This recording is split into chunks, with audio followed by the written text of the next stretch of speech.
Okay. हाँ भाई next देखिएगा। हाँ भाई इस क्वेश्चन में और फोर्थ कॉलम में ही हाँ भाई क्या लिखा है इसमें, S n is equal to sigma r factorial, जिसमें आर का लिमिट तुम्हें 1 से n तक दे रखा है, ठीक है, इसको एस एन बोला है, जहां पर n ग्रेटर देन 6 है, ठीक है, मतलब n का वैल्यू 6 से बड़ा होगा, 7 8 9 10 ऐसा कोई सा भी होगा, और सिग्मा आर फैक्टोरियल है ना, जिसका वैल्यू हमें 873 दिया है और आर का वैल्यू इसमें 1 से 6 तक के लिए ऐसा बोला है। मतलब अच्छा देखो, जब मैं इसको एक्सपांड करूंगा है ना, तो यहाँ पे क्या आएगा, कुछ ऐसे आएगा 1 फैक्टोरियल 2 फैक्टोरियल 3 फैक्टोरियल, ऐसा कहाँ तक आ जाएगा, 6 फैक्टोरियल तक आ जाएगा। हालांकि फैक्टोरियल्स का वैल्यू निकालना, उनको सॉल्व करना हम जानते हैं, तो इसमें हमारी मेहनत ना लगे उसके लिए इसका सम हमें डायरेक्टली दे रखा है। कितना दे रखा है, 873 दे रखा है। अच्छा अब एसएन क्या है, तो एसएन को भी एक्सपांड कर लो जरा, तो ये ऐसे आ जाएगा 1 फैक्टोरियल 2 फैक्टोरियल 3 फैक्टोरियल, ऐसा 3 4 5 6 इन सबके फैक्टोरियल आ जाएंगे, 6 factorial 7 factorial 8 factorial and so on, है ना, और ऐसा कहां तक जाएगा, n फैक्टोरियल तक जाएगा, बिकॉज r का वैल्यू हमें 1 से लेकर n तक लेना है, ठीक है, यहां तक। अच्छा अब जरा देखो, इन सभी में तुम्हें इतना एक्सप्रेशन कॉमन दिख रहा है, कौन सा एक्सप्रेशन है ये, ऐसा है, S n minus 7 times of greatest integer of S n by 7। अगर हम पहले इसका वैल्यू निकाल लें तो इन सबको फिर सॉल्व करना ज्यादा इजी हो जाएगा। चलिए तो सबसे पहले देखो अपन क्या करते हैं, हमें यह इतना पार्ट निकाल लो पहले, है ना, 7 times of greatest integer of S n by 7, ऐसा कुछ अपन को करना है। तो सबसे पहले क्या चाहिए, एस एन बाय 7 चाहिए, ठीक है।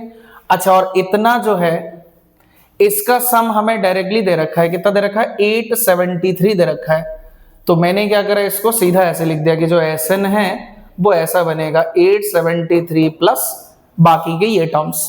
चलिए नाउ क्या करना है मुझे, एस एन बाय 7 करना है, तो सभी को 7 से डिवाइड कर लो, है ना, सभी को 7 से डिवाइड कर लो, तो ये क्या हो जाएगा 873 बाय 7 प्लस, अच्छा अब ये पूरा टर्म 7 फैक्टोरियल 8 फैक्टोरियल 9 फैक्टोरियल से लेकर n फैक्टोरियल डिवाइडेड बाय 7।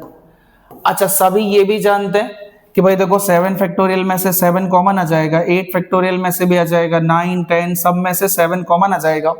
तो अगर मैं इतने पार्ट की बात करूं तो 7 और सब में से कॉमन फैक्टर आ जाएगा, मतलब सॉल्व करने के बाद ये क्या होगा, एक इंटीजर होगा।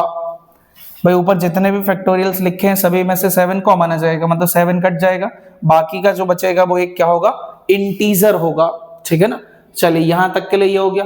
नाउ हमें क्या चाहिए, इसका ग्रेटेस्ट इंटीजर चाहिए, मतलब एसएन बाय 7 का इंटीग्रल पार्ट चाहिए, ठीक है। तो अपन क्या करेंगे, इस पूरे पे इंटीग्रल पार्ट अप्लाई करेंगे, और हम लोगों ने ये सीखा है कि x प्लस आई का इंटीग्रल पार्ट क्या होता है, ऐसा होता है, integral part of x plus I, मतलब अगर उसके अंदर कोई इंटीजर पार्ट है तो वो क्या होगा, एज इट इज बाहर आ जाएगा। तो 873 बाय 7 इसका इंटीग्रल पार्ट हमें निकालना पड़ेगा, और इतना पार्ट जो है वो एक इंटीजर है, तो वो उस इंटीग्रल पार्ट वाले बॉक्स के बाहर आ जाएगा, है ना। तो ये ऐसे हो गया 7 factorial 8 factorial 9 factorial up to n factorial divided by 7।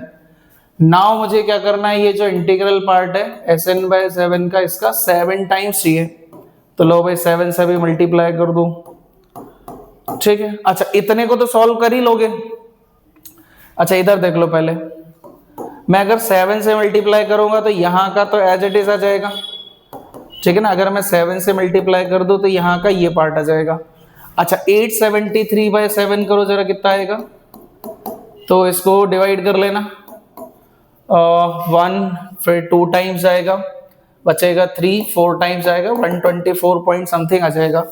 उसका ग्रेटेस्ट इंटीजर कितना आएगा, 124। मतलब ये जो बॉक्स लिखा है इसको सॉल्व करके 124 आ रहा है, एंड हमने क्या किया था, 7 का मल्टीप्लाई किया था दोनों साइड, ठीक है, तो ये आ जाएगा। और 7 इंटू 124 कर लेना, कितना आ जाएगा, 868 आ जाएगा। 124 इंटू 7 कर लीजिएगा, ये आ जाएगा। नाउ तुम्हें क्या करना है, इस Sn में से इतना पार्ट सब्ट्रैक्ट करना है, Sn में से ये वाला पार्ट सब्ट्रैक्ट कर दो, ठीक है ना। तो आई होप ये वाला पार्ट कॉमन है, कैंसिल हो जाएगा। 873 में से 868 घटाओगे कितना आ जाएगा, 5 आ जाएगा। कितना आ जाएगा, 5 आ जाएगा, ठीक है ना। तो देखो इसका वैल्यू जो है वो एक बड़ा ही सिंपल सा नंबर आ रहा है, 5 आ रहा है ना, 5 आ रहा है। तो कहने का मतलब यहां पर ये जो है ये क्या बन गया, सिंप्लीफाई होकर साइन इनवर्स साइन 5 बन गया, ठीक है। तो ऐसे ही सब आ जाएंगे, ये वाला cos इनवर्स cos 5 बन गया, ये वाला tan इनवर्स tan 5 बन गया, एंड ये वाला cot इनवर्स cot 5 बन गया।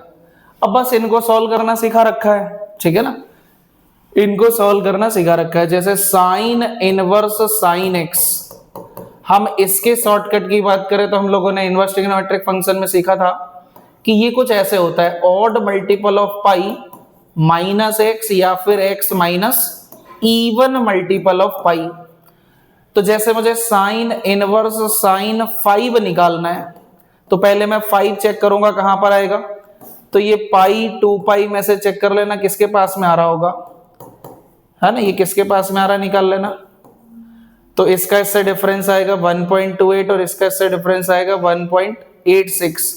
तो इससे डिफरेंस कम आ रहा है, मतलब ये 2 पाई के पास में, और 2 पाई कैसा है, इवन मल्टीपल, तो ये ऐसा बनेगा, है ना, ये ऐसा आ जाएगा x minus even multiple of pi.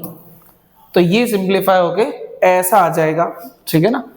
तो सिमिलरली फिर तुम tan inverse tan 5, cot inverse cot 5 ये सब निकाल सकते हो ना। तो इसका तो ये आ गया।